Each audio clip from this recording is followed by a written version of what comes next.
Muay Thai, the science of 8 limbs. Known as the science of 8 limbs, Muay Thai uses almost the entire body as a weapon. Trained to use their fists like Western boxers, Muay Thai fighters also rely on bone-crushing kicks and 2 strikes almost unique to Muay Thai: the knee and the elbow. This combination of attacks makes Muay Thai a uniquely dangerous martial art.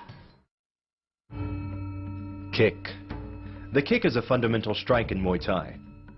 Like the jab in Western boxing, the kick is the long-range weapon of the sport. Power angle kick.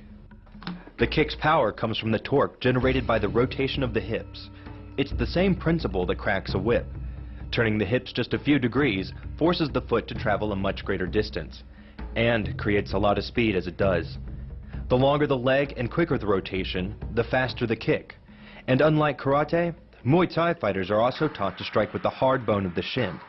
A Muay Thai kick generates roughly the same force as a baseball bat, enough to crack a rib or a leg. Elbow.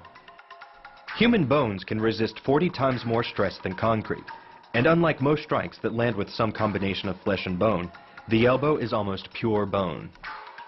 Elbow strike. Basically, it works like the point of a knife. All the force is magnified by being concentrated in a small, hard area.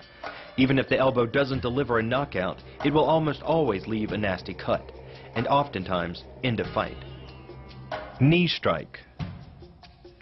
Getting in close neutralizes the opponent's weapon advantage. Then, in the clinch, we bring the power of the knee to bear. Unlike the kick, which relies on rotation to create power, the knee gets its power from leverage.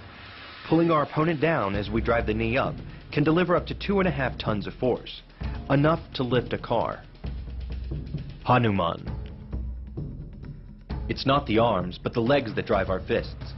Like a piston, the explosive power of the legs is capable of generating hundreds of pounds of force, all to a very vulnerable area, the soft underside of the opponent's jaw. Flying knee. Like the Hanuman move, the flying knee relies on the explosive power of the legs, but rather than spread the power of our blow over 2 fists, it concentrates it in the spear point of the knee and combines it with the force of gravity. It's the equivalent of hitting our opponent in the chest with a sledgehammer. So, there you have it, the 6 main kicks and strikes of Muay Thai. When combined with precision and power, these moves can turn any Muay Thai fighter into the ultimate human weapon.